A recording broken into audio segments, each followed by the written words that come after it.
আমাদের আরেকটা পর্ব শুরু হচ্ছে মেক্সিকো সিটিকে নিয়ে। গত পর্বে আপনাদের দেখিয়েছিলাম মেক্সিকো সিটির আউটস্কার্টসের কিছু অ্যাট্রাকশন।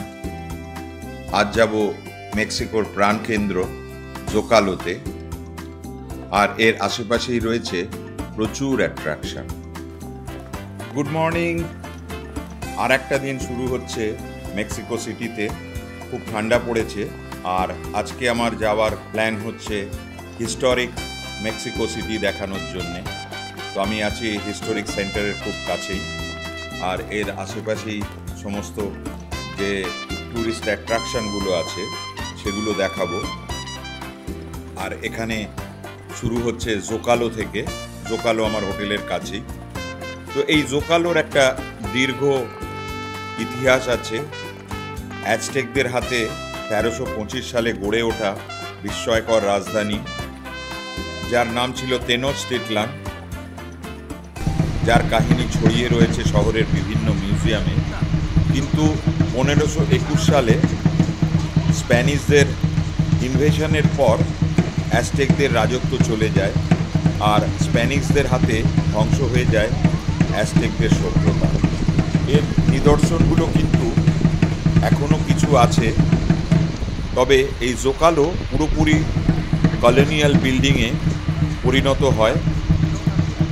এখানে যেরকম স্প্যানিশ কলোনিয়াল বিল্ডিংও দেখতে পাবেন, অ্যাজটেকদের বিভিন্ন সেরিমোনিয়াল ডান্স আর মিউজিকেও দেখতে পাবেন। আর এইসব দেখতে ভিড় করেন শহরবাসী আর ট্যুরিস্টরা। এটাকে বলা হয় প্লাজা ডি লা কনস্টিটিউশন। 1813 সালে স্প্যানিশদের কাছ থেকে স্বাধীনতা ছিনিয়ে নেবার পর এটাই প্রধান প্লাজা রূপে পরিগণিত হয়। এটা দেশ আর রাজ্যের রাজধানী, তাই এখানে রয়েছে সব সরকারি দপ্তর, আর প্রবেশে কোনো বিধিনিষেধ নেই বললেই চলে। বিভিন্ন ফেস্টিভ্যাল সেরিমনির সঙ্গে চলে পলিটিক্যাল মিটিং। ট্যুরিস্টদের মেইন অ্যাট্রাকশন আর মিটিং পয়েন্টও এটা। ট্যুর বাস, মেট্রো, লোকাল বাস সব কিছুরই সেন্ট্রাল পয়েন্ট। এটা যেন একটা হট্টমালার দেশ।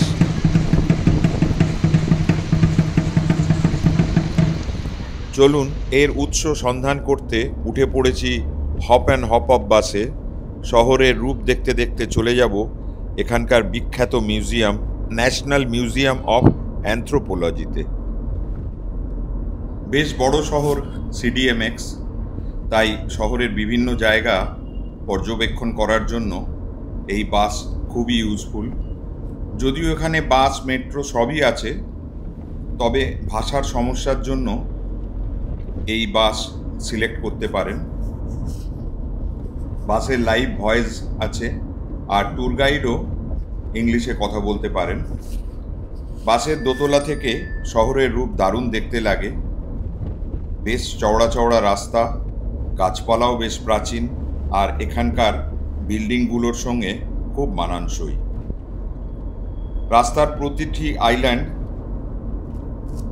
আর মোড়ে মোড়ে পাবেন শিল্পের ছোঁয়া। ওনার ওপর কার্লসের স্ট্যাচু, উনি স্বাধীনতা সংগ্রামী। তার পাশেই রয়েছে সেন্ট ভারাক্রুজ চার্চ। প্রচুর চার্চও এখানে আছে, আর মনুমেন্টও অনেক দেখতে পাবেন। আমরা এখন আছি রেভলিউশন মনুমেন্টের কাছে। এখানেও প্রচুর ট্যুরিস্ট আসেন। আর এই বিল্ডিং দেখতে পাচ্ছেন ফ্রন্টান ম্যানশনের। তারপরেই আমরা চলে এসেছি একটা খুব সুন্দর আইল্যান্ডে। এটাকে অ্যাঞ্জেল অফ ইন্ডিপেন্ডেন্সিয়া বলা হয়। এটা একটা প্রতীক, আর এই সোনার অ্যাঞ্জেল দাঁড়িয়ে রয়েছেন লম্বা স্তম্ভের ওপর। আর এর পরেই রয়েছে একটা ফাউন্টেন দেওয়া আর একটা আইল্যান্ড। আর এই সব কিছু মিলে শহরের আকর্ষণের একটা অনবদ্য রূপ আমরা দেখতে পাচ্ছি। আর এই সব দেখতে দেখতে চলে এসেছি মিউজিয়াম অফ অ্যানথ্রোপোলজিতে, যার সামনে রয়েছে চাপুলটেক পার্ক। এই পার্কটা বিশাল এবং বিখ্যাত। এটা পৃথিবীর one of the biggest park. আর এই পার্কেও চলছে বিভিন্ন রকমের অনুষ্ঠান। Emblemático de los que salvaguardan el legado indígena mexicano. Es uno de los 10 museos más visitados del mundo. También podrán visitar el Museo Tamayo. Actually historic সেন্টারটাকে এরা ফাঁকা রেখেছে, কারণ এখানে মেনলি ট্যুরিস্ট আসে, প্লাস এটাকে একটু সুন্দর করে রাখারও দরকার। সব জায়গাতে এই চেহারা দেখতে পাবেন, এরা একটা এরম সাজগোজ করে অ্যাটেনশন ক্রিয়েট করে। তো আমার টার্গেট হচ্ছে অন্তত একটা মিউজিয়ামে যাওয়ার। মেক্সিকানদের সার্কাস খুব বিখ্যাত, এদের অ্যাক্রোব্যাটিক্স আমরা এখন দেখতে পাচ্ছি। আর এই অ্যাক্রোব্যাটিক্স দেখার পর আমরা ঢুকে পড়ব মিউজিয়ামের ভেতর। মিউজিয়ামটা খুবই বিখ্যাত, আমি এর আগেও এসেছি, আমার ভীষণ ভালো লেগেছে এই মিউজিয়ামটা। চলুন আমরা এবার ঢুকে পড়ি এই মিউজিয়ামের মধ্যে।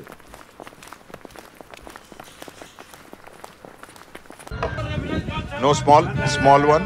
Which one? You see? So how do you serve it? In a bowl? This one? Okay. With lemon How and much? chili? Oh, yeah. Not much, a little bit. 40. 40, okay. চাইলাম একটু ভুট্টার ভাজা, যত রকমের জিনিস ছিল সব দিয়ে দিল। দেখি খেয়ে কীরকম। যা বোঝা গেল এদের মেজর খাবার হচ্ছে চিজ, কর্ন আর ছোলা। তো মেক্সিকো আসার একটা বড় কারণ ছিল, এটা মোটামুটি জনপ্রিয় 10টা কান্ট্রির মধ্যে একটা ট্যুরিস্ট হিসাবে জনপ্রিয় কান্ট্রি হয়ে গেছে। তার কারণ হচ্ছে এদের কালচার, একটা অদ্ভুত কালচার। ঢুকে পড়েছি মিউজিয়ামে। এরকম মিউজিয়ামে এলে মন ভালো হয়ে যায়, মনে হয় যে মানুষ কত কিছু করতে পারে, মানুষের কত কিছু করা উচিত। এবং কি সুন্দর করে সাজানো, এটা এত সুন্দর জায়গা, সবাই সেলফি তুলছে। আবার কেউ কেউ জলের ভেতরেও ঢুকে গেছে মধ্যে, ভারী সুন্দর। এটা আরও সুন্দর হয়েছে, এতটা সুন্দর ছিল না লাস্ট বারে যখন এসেছিলাম। মিউজিয়ামে বাচ্চারা এলেও যে এনজয় করতে পারবে, দেখানো একটা ওদের কথা ভেবেও করা হতে পারে। সবাই দেখছেন একটু ঠান্ডা পড়েছে, সবাই রোদে গা গরম করে নিচ্ছে। এটা হচ্ছে একদম অতি মানব থেকে শুরু, আদিম মানব, অ্যাস্ট্রাল অপিথেলিকাস, ভীষণ জীবন্ত। দেখে মনে হচ্ছে যেন এক্ষুনি হাতটা তুলবে। আমি অনেক আগে থেকেই বলছিলাম যে এইটা আসতেই হবে একবার, আর যদি ভিডিও না তুলতে দেয় তাহলে আমায় চুরি করতে হবে। কিন্তু এটা খুব ভদ্রলোক, 250 টাকা নিল ভিডিও তোলার জন্যে। আমি বললাম, ভাই নাও, দয়া করে একটু তুলতে দাও।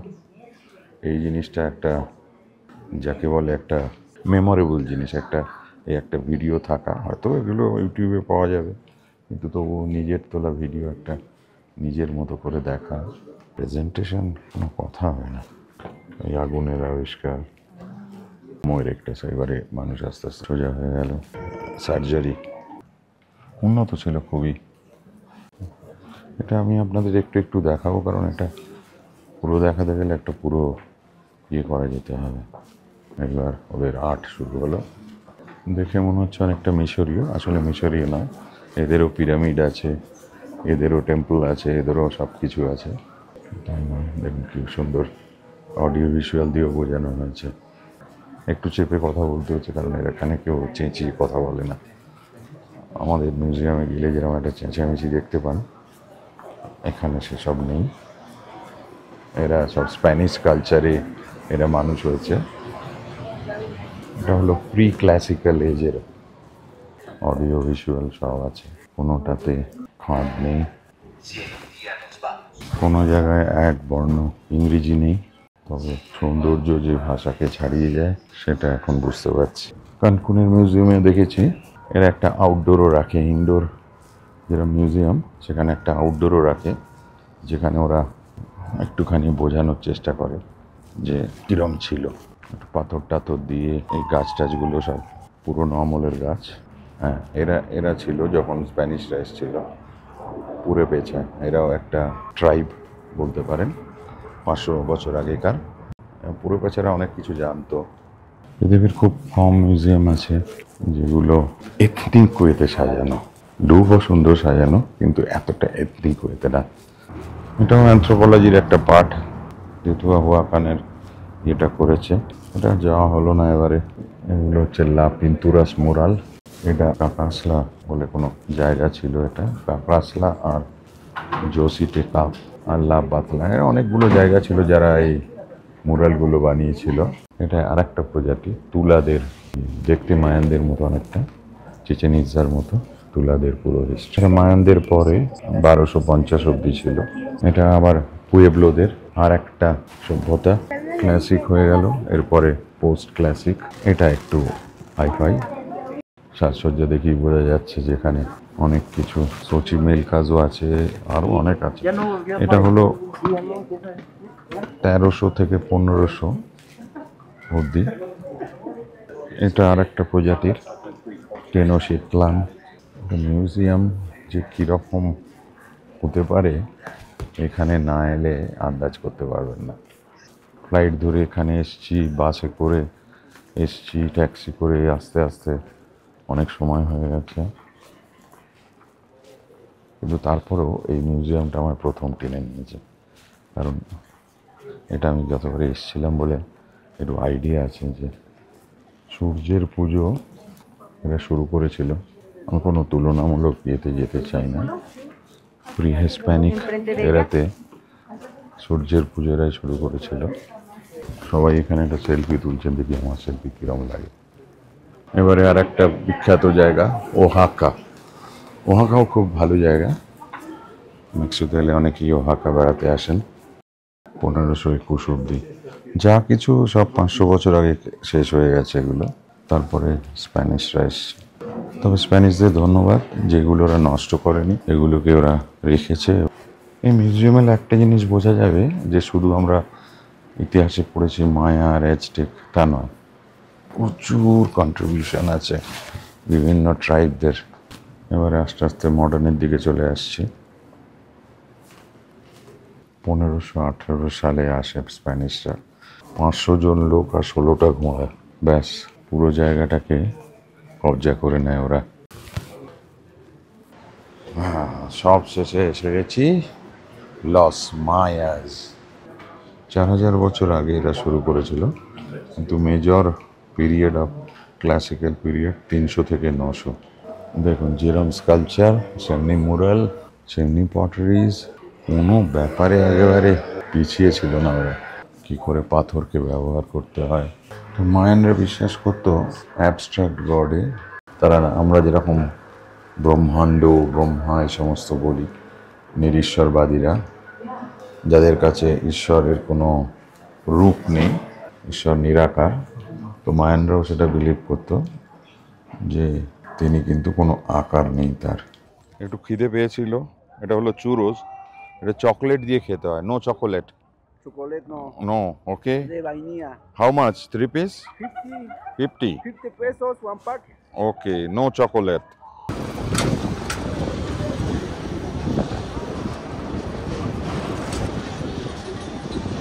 Actividades ecuestres, pero desde 1953 funciona como recinto cultural. El estilo arquitectónico posmoderno que vemos hoy en la invasión estadounidense de 1845. En sus 6 columnas. আবার পৌঁছে গেছি সিটি সেন্টারে। কচি মিলকে দেখার পর শনিবার আজ রাস্তায় মানুষের ঢল নেমেছে, নাচ গানেরও তৈরি হচ্ছে। তবে এখানে স্ট্রিট পারফর্মার প্রচুর আছেন। সেদিকে একটা বড় পার্ক, আর তার মধ্যে একটা চার্চও আছে। ঘুরে আসি, হলের মধ্যে আমিও একটু হারিয়ে যাই। প্রত্যেকটা পার্ক একেবারে কতগুলো যে পার্ক রয়েছে সিটি সেন্টারে গোনা মুশকিল, কিন্তু পার্কের মধ্যে দিয়ে হাঁটতে আমার ভারী সুন্দর লাগে। এদের একটা কালচারের মধ্যে এটা একটা বড় অঙ্গ, পুরো পার্কটাই পেডিস্ট্রিয়ান। এইটা যেহেতু দেখাতেই হবে।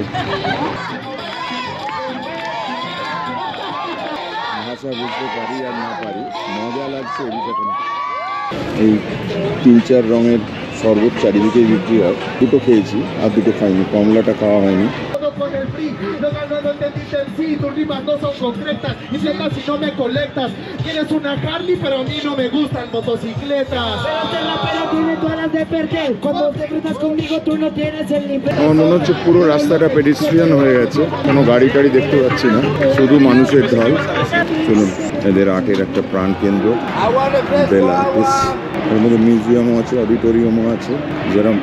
যেরকম জোকালো একটা প্রাণ কেন্দ্র, এইটা আবার আর একটা প্রাণ কেন্দ্র। অবশ্য জোকালো তো আজকে দখল করে বসে আছে বুক ফেয়ার, তাহলে ওখানেও এইসব মজা হয়। পালাসিও বেলা আর্টিস পারফরমেন্স হয়, দেখে একটু উঁকি মেরে যদি দেখা যায় ভেতরটা। শনিবারের বাজার, নিশ্চয়ই কোনো শো হচ্ছে, প্রচুর লাইনও আছে।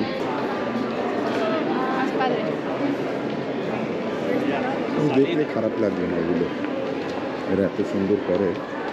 আমি তো সিনেমায় দেখেছি এগুলো, বিশেষ করে কারলা শাহরা আছেন, পুরো সিনেমাটাই করে এরকম থিয়েটার দিয়ে।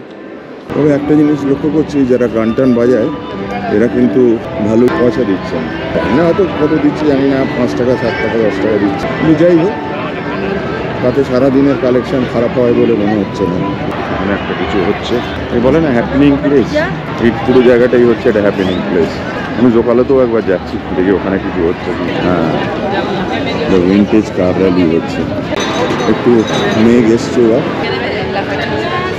এটার একটা দাম আছে, ওই বাড়িটা হাউস অফ টাইলস, পুরো টালি দিয়ে বাড়িটা তৈরি করা। সব জায়গায় কিছু না কিছু একটা হিস্টোরিক আছে, এটাও একটা হিস্টোরিক বিল্ডিং দেখতে পাচ্ছি।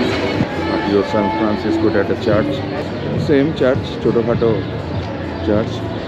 না, এখন এটা পুরোপুরি রেস্টুরেন্ট হয়ে গেছে, এবং রেস্টুরেন্টের জন্য সবাই লাইন দিয়ে দাঁড়িয়ে রয়েছেন। খাওয়া দাওয়াটাই একটা বড় ব্যাপার, খাওয়া এবং শপিং, লম্বা শপিং চলেছে। হাউস অফ টাইলস এখন হাউস অফ ফুড হয়ে গেছে। এরা ডান্স করবে না, এরা সব সার্ভ করছেন, বেহলা বাজছে, সার্ভ চলছে সবাই। বেশ কেতাদুরস্ত রেস্টুরেন্ট বোঝা যাচ্ছে, উপরেও রেস্টুরেন্ট আছে কিনা, না উপরটাও রেস্টুরেন্ট। ট্র্যাডিশনাল পোশাক পরা মহিলারা সার্ভ করছেন। অ্যাকচুয়ালি একদিক থেকে এগুলোর মধ্যে কোনো ভুল দেখছি না, বিভিন্ন লোক বিভিন্ন পোশাক পরে যাচ্ছে, বেশ একটা কি বলবো উৎসব ভাব। আমাদের কলকাতায় আজকে বোধহয় বিজয়া দশমী চলছে, তো এদিকে মানে লেন বাই লেন সব পেডিস্ট্রিয়ান হয়ে গেছে। তবে একটা জিনিস আমি খুব পাচ্ছি, এই চাইনিজ বুফে খুব পপুলার হয়েছে এখানে।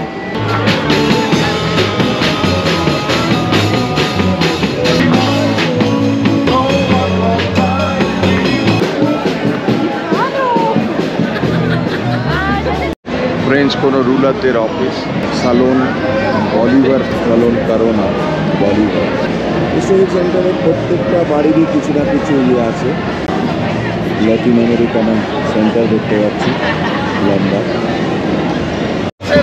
এটা সত্যি একটা হিস্টোরিক সেন্টার শুধু নয়, এটা একটা মিডল পয়েন্ট।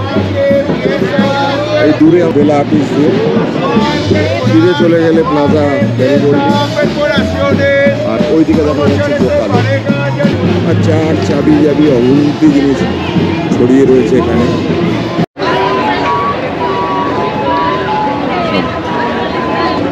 এরা খুব রেসপন্ড করে, আমি হাত নাড়ালাম, ও হাত নাড়ালো, এরা বেরিয়েছি একটু লোক। 44 floor, 44 floor. Yes, you can visit for 37, 44. তরে লাতিনো আপাতত 37 ফ্লোরে যাচ্ছি, 200 টিকিট মানে 1000 টাকা। Where is the Mirador? I can find this one. The bracelet, floor 1. Okay, for 41. Yes. Okay, thank you. সূর্য ডুবছে স্কাই স্ক্যাপারের মাথা দিয়ে, ভারী সুন্দর লাগছে দেখতে। সবাই লোকজন দাঁড়িয়ে রয়েছে, যে রাস্তা চারিদিকে পুরো পাহাড় দিয়ে ঘেরা। তো গতবারে গিয়েছিলাম ওই আর একটা দূরের ইয়েতে প্রান্তে, সেখান থেকেও একটা এরকম একটা ভিউ পাওয়া যায়। কত বড় শহর দেখলে বোঝা যাচ্ছে। একটু কাঁচে ঝাপসা আছে।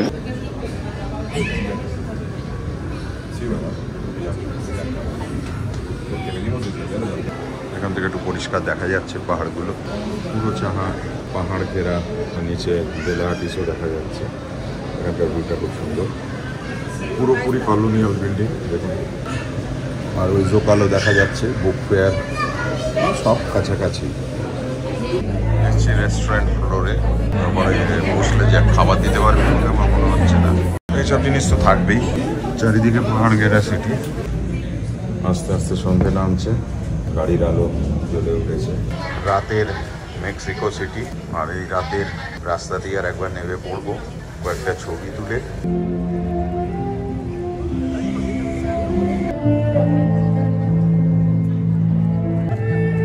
সুরের মূর্ছনায় দাঁড় করিয়ে রেখেছেন এতগুলো লোককে।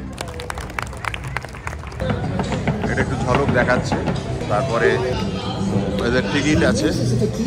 এটা পুরোপুরি ফ্রি নয়, সব জিনিস ফ্রি চাইলে হবে না। তবে স্পেনে গেলে এরকম বহু ফ্রি দেখতে পাবেন, কোনো চাপ নেই।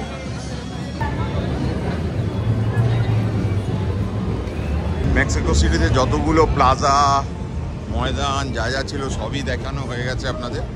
লাস্ট এইটা বাকি ছিল, প্লাজা গ্যারিবোল্ডি। দেখেই বুঝতে পারছেন টিপিক্যাল স্কোয়ার, মাঝখানে একটু ইয়ে করা রয়েছে, সব রেডি হয়ে আছে ডান্স করার জন্য। তো লোকজন এখন অত আসেনি, সেই জন্যে মনে হচ্ছে লোকজন সারা শহরে ছড়িয়ে ছিটিয়ে রয়েছে, ওইখানটা একটা হচ্ছে। তো জিনিসটা বোঝা যাচ্ছে যে কি হতে যাচ্ছে। সবাই এখন 7টা বাজে, এখন 7:20। বুঝতে পারছেন যে 12টা অবধি কী অবস্থা গিয়ে দাঁড়াবে। এখন সবাই ওয়ার্ম আপ করছে, মিউজিশিয়ানরা রেডি, বাঁধাবাঁধি করছে। তবে মানুষজন এখনও আসেন, মানুষজন খাওয়া দাওয়া করছে। হ্যাঁ রাইট, 7:20 ওদের খাওয়া দাওয়ার সময়।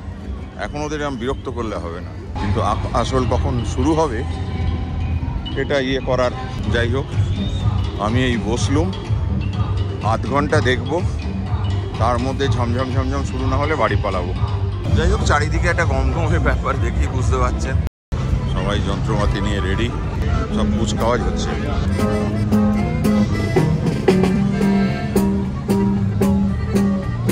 আশেপাশেই খাওয়া দাওয়া, আর এই মার্কেটও স্যান সামিলিত।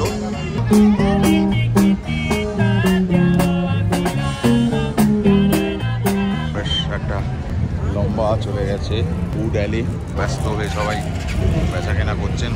সবাই কেউ কিনছেন, কেউ খাচ্ছেন। তবে রেস্টুরেন্টেই ওদের ইয়ে বেশি, তার কারণ রেস্টুরেন্টে থেকে কিছু ইনকাম হয় ওদের, ওইদিকে শুরু হয়ে গেছে। কিন্তু কোয়ালিটি অফ মিউজিক খুবই ভালো, কারণ রোজই বাজান এরা। এখন সন্ধ্যেবেলার হিরো এরা, গ্যারিবোল্ডিও নাচছেন।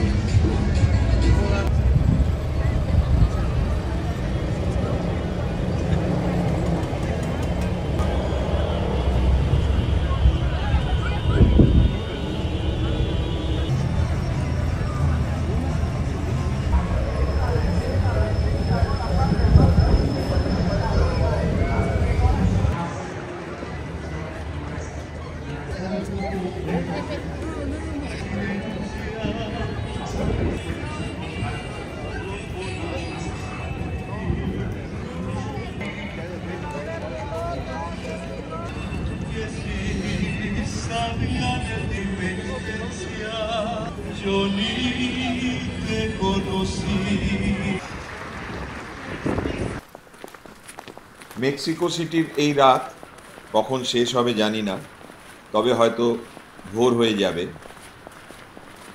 আমার সময় শেষ, এই এপিসোড এবার শেষ করব আপনাদের কাছে একটা অনুরোধ রেখে। এই ভিডিওটা যদি আপনাদের ভালো লাগে তাহলে অবশ্যই লাইক বা কমেন্ট দেবেন, আর যদি সাবস্ক্রাইব না করে থাকেন তাহলে অবশ্যই সাবস্ক্রাইব করবেন, আর বেল আইকনটা ক্লিক করে অল সিলেক্ট করবেন। তাহলে আমার সমস্ত আপলোড করা ভিডিও আপনাদের কাছে পৌঁছে যাবে।